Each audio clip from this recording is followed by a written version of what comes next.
జగన్మోహన్ రెడ్డి గారు చేసింది ఏంటంటే ఓడిపోయిందని తెలిసిన తర్వాత మీ బట్టి ప్రెస్ వాళ్ళందరూ వెళ్ళి అడిగితే నేను ఇన్ని పనులు చేశాను అన్ని పనులు చేశాను, నేను ఇంతమందికి డబ్బులు ఇచ్చాను, వాళ్ళందరూ ఏమైపోయారు, వాళ్ళ ఓట్లన్నీ ఏమైపోయినాయి. ఎప్పుడు కూడా ఒక నాయకుడు ఎవరన్నా ఓడిపోయినప్పుడు ఒకళ్ళిద్దరు అన్నారు అనుకో, అందులో కూడా కొంతమంది అన్నారు. కానీ ఈయన మాత్రం నేను ఇన్ని రకాలుగా డెవలప్ చేశాను, నేనేం చేసిన తప్పు, నన్ను ఎందుకు ఓడించారు అన్నాడే. కానీ ఎప్పుడు కూడా ఎందుకంటే బెస్ట్ ఆఫ్ లక్ అండి, ప్రజా నిర్ణయాన్ని మేము శిరసావహిస్తున్నాం అని కొత్త గవర్నమెంట్కి బెస్ట్ ఆఫ్ లక్ చెప్తున్నాం. ప్రజల్ని జాగ్రత్తగా చూసుకుంటూ మీరు ఏమైతే ప్రమాణాలు చేశారో, మీరు ఏమైతే ఇస్తామని చెప్పారో అవన్నీ కూడా ఖచ్చితంగా చేయండి, గుడ్ లక్ అని చెప్పేసి ఊరుకోవాలి. అంతేగాని నేను అది చేశాను ఇది చేశాను అని కళ్ళేమో నీళ్ళు పెట్టేసి ఇప్పుడు ఏమన్నా మళ్ళీ వెనక్కి వస్తుంది, ఎలక్షన్ రాదు కదా. తర్వాత ప్రపంచంలో ఎక్కడ జరిగింది ఇందుకు ఇంకోటి జరిగింది. జగన్మోహన్ రెడ్డి గారు ఆయన 14 నెలలు జైల్లో ఉండి తిరిగి వచ్చాడు, బెయిల్ వచ్చింది. జనరల్గా ఎవరైనా ఒక్క కేసు ఉన్నాడు ఆయన, ఇన్ని కేసులు కదా, ఒక్క కేసు ఉంటే బెయిల్ ఇస్తే 1 నెల ఇస్తారు, 2 నెలలు ఇస్తారు, 3 నెలలు ఇస్తారు, 6 నెలలు ఇస్తారు, సంవత్సరం ఇస్తారు. అందుకంటే ఎవడు ఇవ్వడు కదా. ఈయన 18 కేసులు ఉన్నాయి ఈయన మీద. 18 కేసుల్లో నెంబర్ 1 ముద్దా ఎవరంటే ఈయనే. అలాంటి ఆయనకి ఎన్నేళ్ళు అయిందండి ఆయన బెయిల్ బయటకు వచ్చి? 10 ఏళ్ళ పైన అయింది కదా, 12 ఏళ్ళు అంత అయింది. ఇన్ని రోజులు అసలు బెయిల్ ఎవడిస్తాడండి? మేనేజ్ అది రాకుండా చూసుకున్నాడు అంతే. ప్రతిసారి ఢిల్లీ వెళ్ళినప్పుడల్లా ఏదో ప్రత్యేక హోదా తీసుకొస్తాడు, లేకపోతే ఈ డబ్బులు తీసుకొస్తాడు, అవి తీసుకొస్తాడు, ఇది తీసుకొస్తాడు అని ఆయన తెచ్చేది ఏమీ లేదు. తన కేసులు ఎలా ఆపుకోవాలి, ఎలా మాట్లాడాలి. ఈ 5 ఏళ్ళలో జగన్మోహన్ రెడ్డి గారు ఎప్పుడు ఢిల్లీ వెళ్ళినా తన కేసులు పని మీద సొంత పని మీద వెళ్ళారు తప్ప. సార్, సో ఇలాంటి ఫ్యాక్టర్లన్నీ ఆయన ఓడించాయండి డెఫినెట్గా. మరి ఇవన్నీ కూడా ప్రతిదీ లెక్కేస్తారండి. వాళ్ళ ఎన్టీ రామారావు గారు రాజకీయాల్లో రాకముందు మన ఆళ్ళలో చూసుకుంటే 20% పేపర్ చదివేవారేమో, రాజకీయాలతో టచ్ ఉండేది. 80% అసలు ఎవరికి టచ్ ఉండేది కాదు. అలాంటిది ఎన్టీ రామారావు గారు వచ్చిన తర్వాత ప్రతి వాళ్ళకిలో ఒక చైతన్యం వచ్చింది.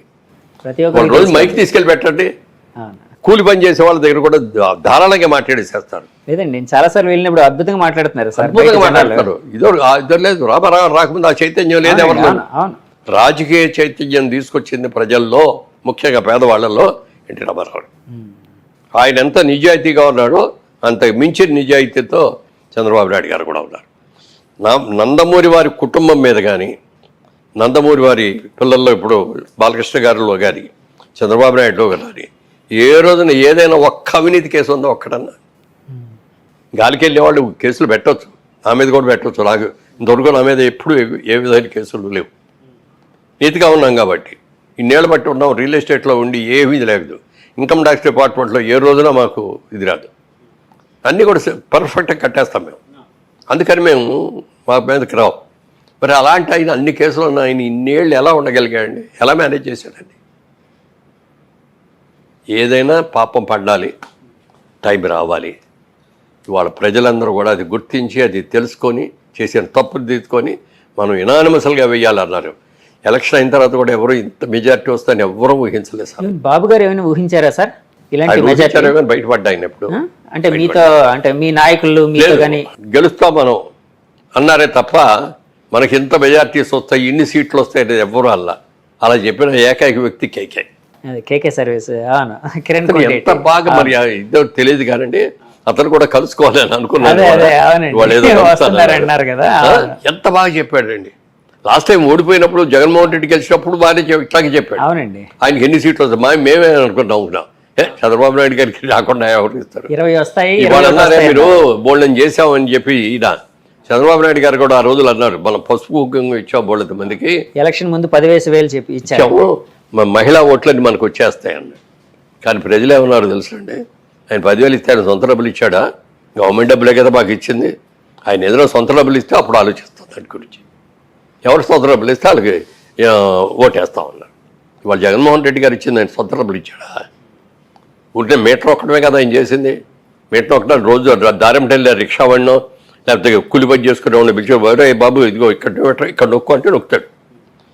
కానీ నొక్కటానికి డబ్బు ఎలా సంపాదించాలి, ఇన్కమ్ ఎలా తీసుకురావాలి, ట్యాక్స్లు ఎలా పెరగాలి, మన వాళ్ళకి కావాల్సిన అవసరాలన్నీ ఎలా తీరాలి, ఇవన్నీ తెలుసుకొని చేసేవాడే నిజమైన ముఖ్యమంత్రి తప్ప ముఖ్యమంత్రి అంటే ఏంటి?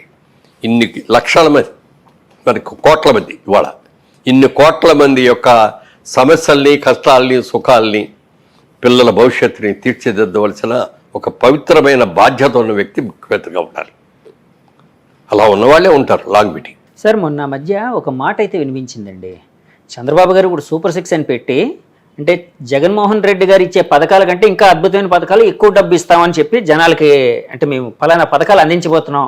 ఇప్పుడు పెన్షన్ అనుకోండి 4000, ఇప్పుడు 3000 ఎంత వస్తుంది వృద్ధులకి పెన్షన్, 4000 ఇస్తామన్నారు బాబు గారు. ఏప్రిల్ మే నెల నుంచి ఇచ్చేస్తామన్నారు.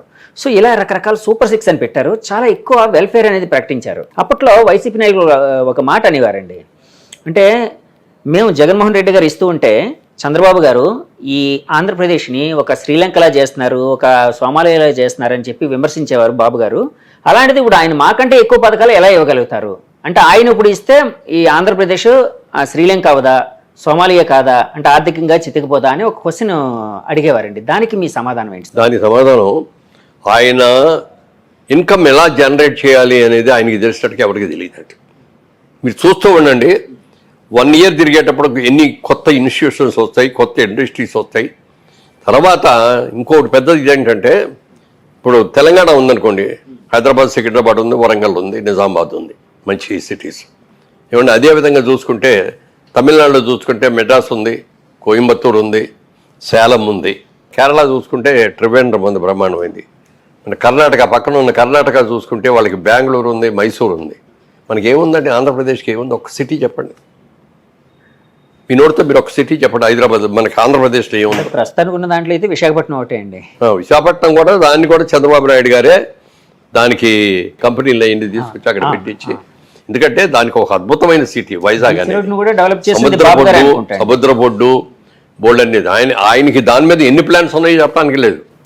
ఈ Visakhapatnam lot of pharmaceutical industries ఇప్పుడు బాగా ఉన్నాయి.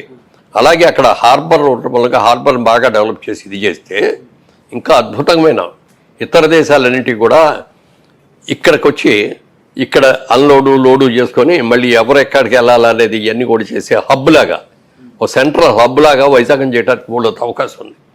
ఎంతమంది లేబర్కి ఉద్యోగాలు వస్తాయో చెప్పడానికి లేదు. అవన్నీ చాలా ఉన్నాయి. వైజాగ్ని చేస్తాం. వైజాగ్ ఓకే, ఒకటి. విజయవాడ సిటీయా బిజినెస్ సిటీ అంతే, ఏమి కాదు. గుంటూరు పంటలు, మిర్చిను పొగాకు ఆడితే అది. తెనాలి ఇంకా తక్కువ. మంగళగిరిలో ఏమీ లేవు. వీటన్నిటి కలిపి అమరావతిని క్యాపిటల్ చేసుకొని ఇదంతా కలిపి ఒక సిటీ చేయాలి. ఇది ఒక అద్భుతమైన సిటీ చేసి దీనికి కావాల్సిన వనరులన్నీ చేయాలి. బయట వాళ్ళ నుంచి, బయట దేశాల నుంచి, అతర రాష్ట్రాల నుంచి, మనకి తమిళనాడు నుంచి వస్తాయి లారీలు, బోల్డ్ వస్తాయి. ఈ లారీలన్నీ కూడా విజయవాడలోంచి వెళ్ళాలి. అలా కాకుండా మంగళగిరి దగ్గర నుంచి అవుటర్ రింగ్ రోడ్ ప్లాన్ చేశాడు.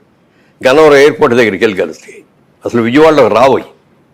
అలాగే హైదరాబాద్ అయినా ఉంటే మంగళగిరి వచ్చిన తర్వాత ఇటు నందిగామ దగ్గరికి తీసుకొచ్చి ఓవర్ బ్రిడ్జిల మీద అక్కడి నుంచి హైదరాబాద్ వచ్చేటట్టు.